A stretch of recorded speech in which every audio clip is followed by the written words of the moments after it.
We are back, and you could probably tell by the title of today's show, Joe Rogan, Spotify, Mental Health, and a Lost Opportunity, that we're going to continue our discussion that we started last week about the Joe Rogan controversy, some of the things that have occurred, but really a larger issue than just what Joe has said and what he's doing. It's what's happened to Joe as a human being and now how he's being assaulted to a certain extent by what's called the cancel culture. I know that's a big deal for you, Dr. Tino. You deal with that a lot, especially with our young people. Tell us a little bit about where you're coming from on this and how you see Joe Rogan as both, I guess, a bully in one way, but also a victim. Well, you know that I don't like binary options, right? Good or bad, up or down, left and right. I think that's ridiculous, but that's what we have become. And I can't help to listen to the news every morning. I get up around 5:30 every morning, and I can't help to see news about Joe Rogan, right? I'm not a fan of Joe Rogan. I have not been following him, but I went back into looking at his history, right, to get a better understanding of the movie, and instead of just looking at the picture of what he has said. Because one of the principles in my business is to not judge, right? Is to listen more and talk less. And looking at Spotify, I mean, I have to say, I'm a Spotify consumer more than, even though our podcast has been in the Spotify once or two times, it's not a primary source of income or anything like that. I mean, actually, we don't have any income from podcasting. But besides that, we do have to say that I like to listen to Spotify. I don't dislike the Spotify. But I'm seeing a lot of parameters that seem to be quite complicated in this situation. And let me talk a little bit about Joe Rogan. Looking at his history, sounds like he was very successful at developing a product himself for many years. That I think is something he should be very proud of, and that somebody at one point wanted to buy, right? But he did develop that with a lot of independence. Hmm. He actually developed himself the way he wanted to be developed, right? And I don't think that anybody has the right to point fingers and say, you're a bad person because you use a bad word or because you brought the wrong individual here. So we need to take a shield pill, pull back out and say, who is Joe Rogan? How has he been so successful that Spotify wanted to pay him $100 million? I think that is something that he should be very proud of, right? And there's millions of people in the world that like to listen to him. Hmm. And I can't tell you that lots of millions of people in the world are necessarily wrong. I can't tell you they're necessarily right. They like what they're listening to. Okay. And that's valuable. Now, on the Spotify side, uh, I joined Spotify years ago as a streaming service. And I actually consider, because I have all the streaming music services, I'm a big consumer of music. And I had to tell you, I listen to music all day long, whether it's in my car, in my house, whatever. I think Spotify became the best product in terms of streaming. However, they got into a business that they don't really belong to, which is the opinion business, getting into podcasting, right? So it seems to me that this whole process is kind of difficult to manage for Spotify because they haven't grown up enough to decide who they want to be, right? Now, on top of this, you have cancel culture, and most of the news that I hear is binary, right?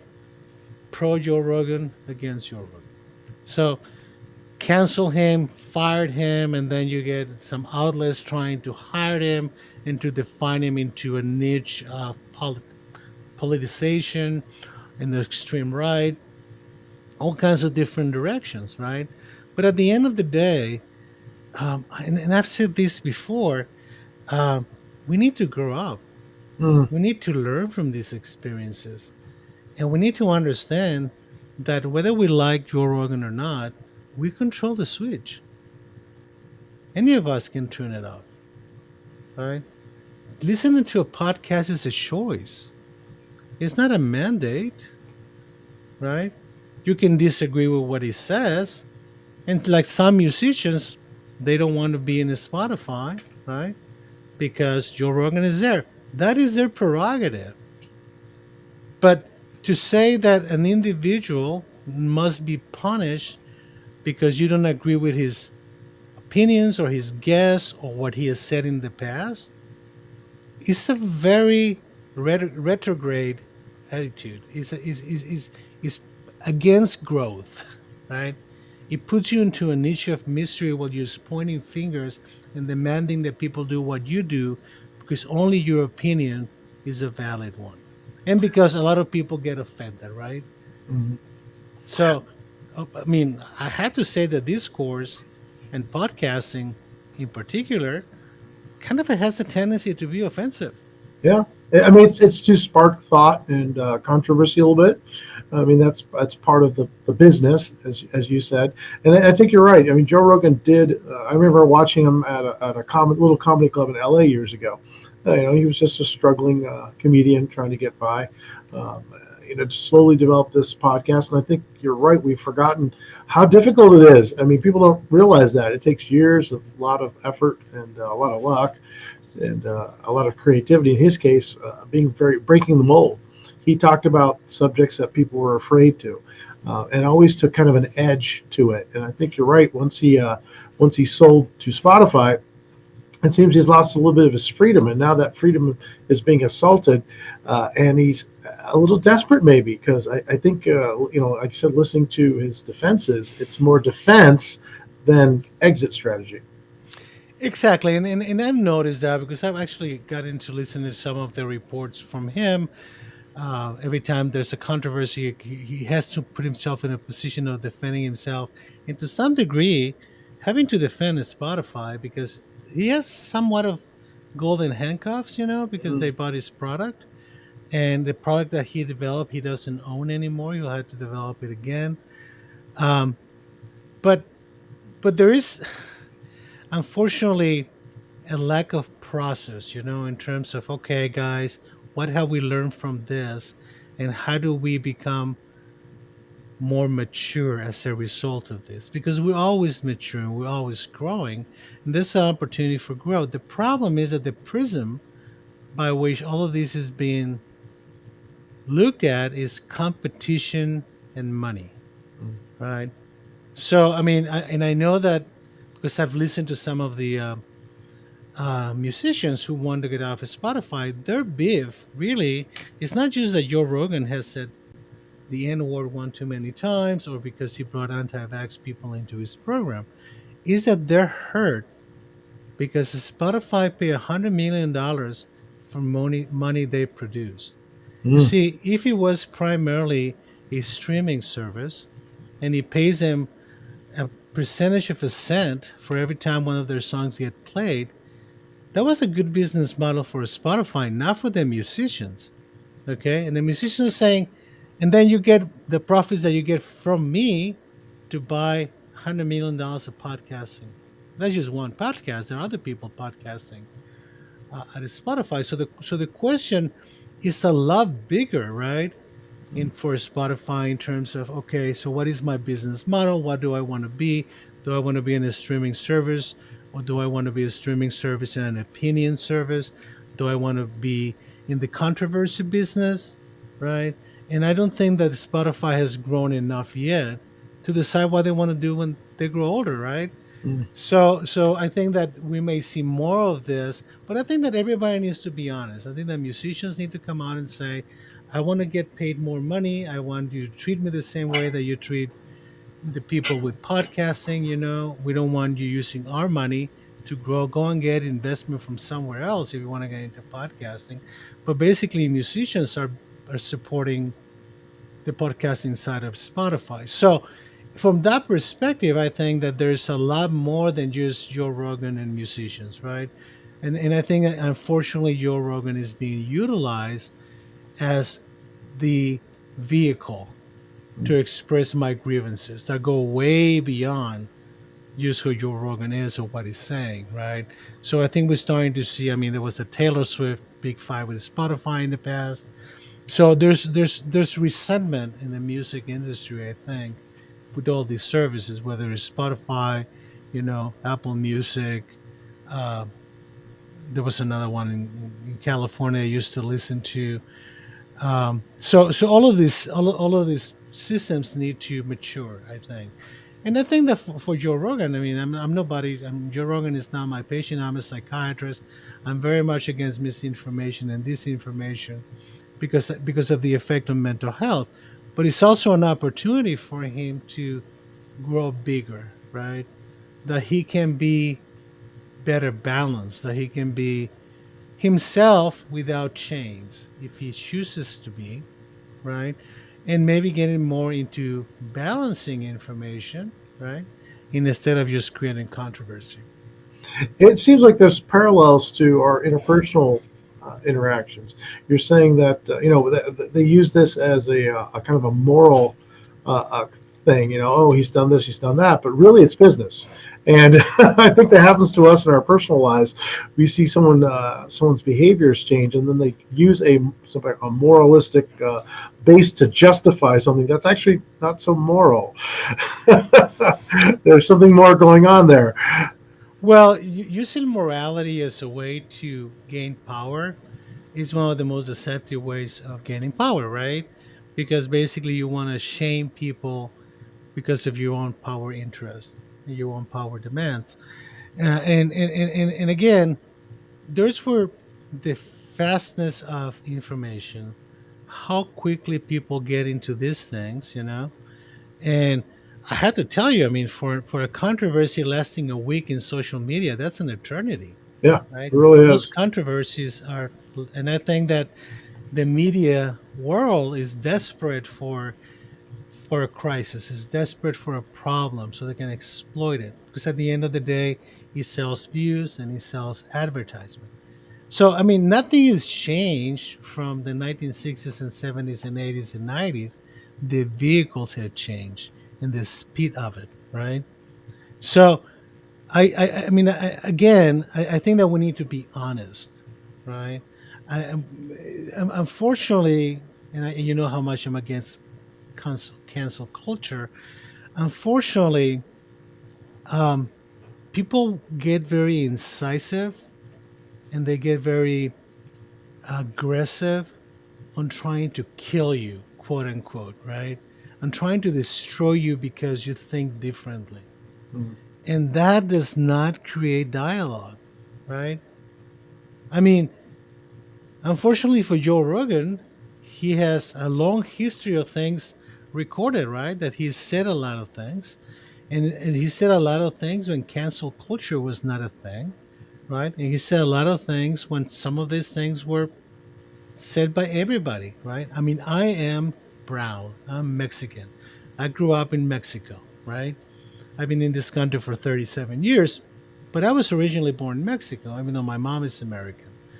But the reality is that I had to deal with people being discriminating against me, right? Well, people putting barriers in front of me.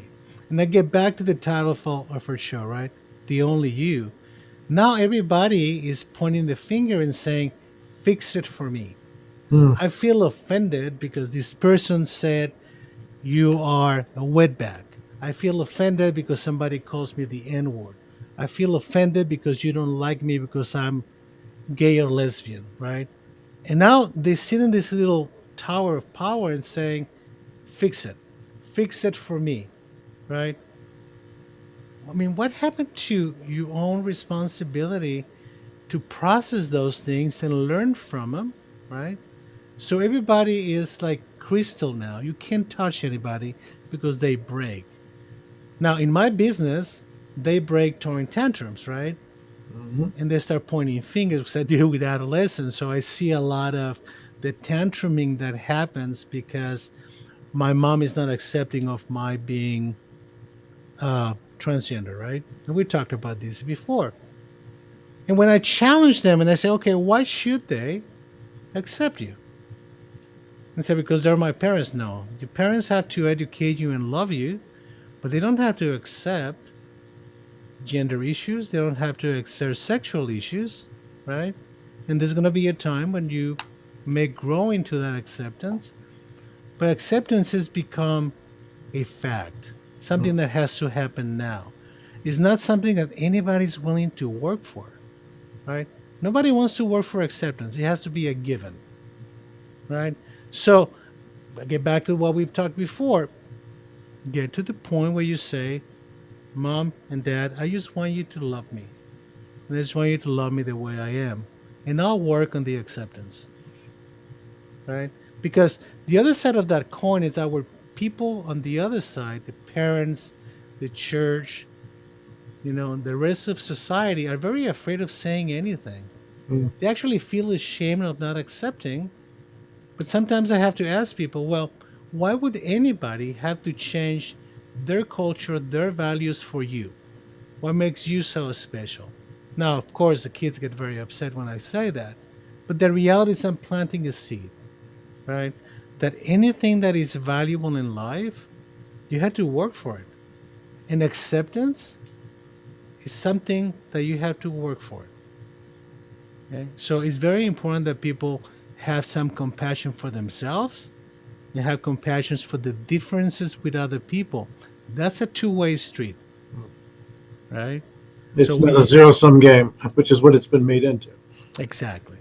And I mean, we can extend that to Joe Rogan, right? Like you said, he was a young man, made some mistakes, but has also been very successful in certain things. And if you don't like him, you don't have to destroy him. You just have to say, okay, that's what he's doing. That's his opinion. And as you said, there's always that little switch.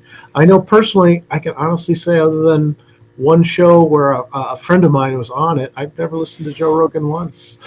Well, you see, the issue is we all have our choices on who we want to listen to and not listen to. I do believe that we need to listen to more people that think differently than us, so we can create our own ideas and opinions about things, instead of buying somebody's digested ideas and believing that 100% and getting to the cult, right?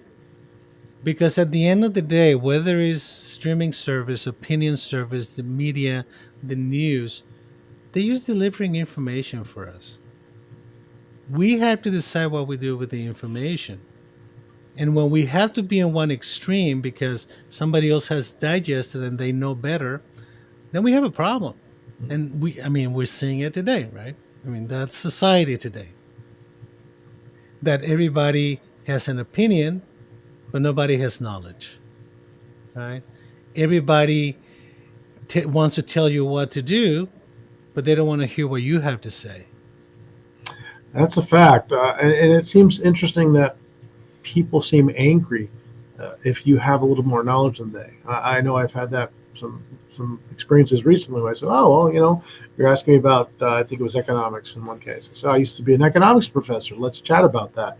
And they immediately get very defensive and angry instead of saying, "Oh, that's interesting. You are. Let's talk about this. Maybe I'll learn a little bit more." What's the psychology behind that? Well, we don't. We have lost our ability to be humbled and say, "I don't know anything about that. Tell me about it." Unfortunately for me as a psychiatrist, I have to ask that question often because I want to learn from the patients, right? And I don't know anything about the patients except what I learn from them about themselves, Mm. right? So listening is very important, but also being humble to know what we don't know. And that's I was talking to one of my students today. We're talking about doctors and personalities and stuff like that. And I try to listen. One of the major problems for us physicians is that we know a little bit about a lot of stuff, but not enough. Mm. But we pretend to know everything about everything, right? So it's kind of difficult sometimes to have a conversation with a group of doctors because everybody has knowledge and opinion about everything, right? And at some point, because I'm a psychiatrist, I have to say, what is the purpose of this conversation, and what is this person trying to tell me, right? Because what happens that escalates into those fights of defensiveness on who knows more than the other, right? Now that has become very threatening, and when you see with a lot of people when they're confronted with knowledge, is that they reject the knowledge out of fear, right? and out of shame, and then go back to the bubble of misery, right?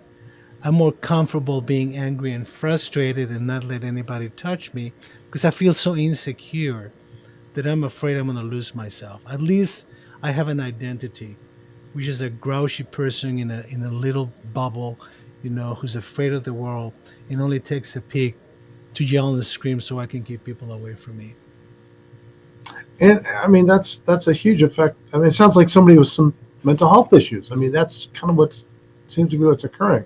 We're forcing, challenging people in a way that forces them back into their bubbles instead of letting them come out of it. Well, what's the solution to that? Well, the reason for most of that is disinformation, right? And the worst kind of disinformation, which is the disinformation that sells something.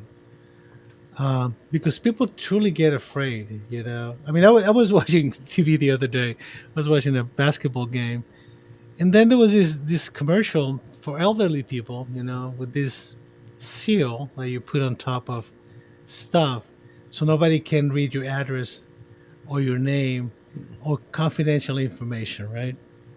And and it was like $10, and you can buy two for $15, something like that.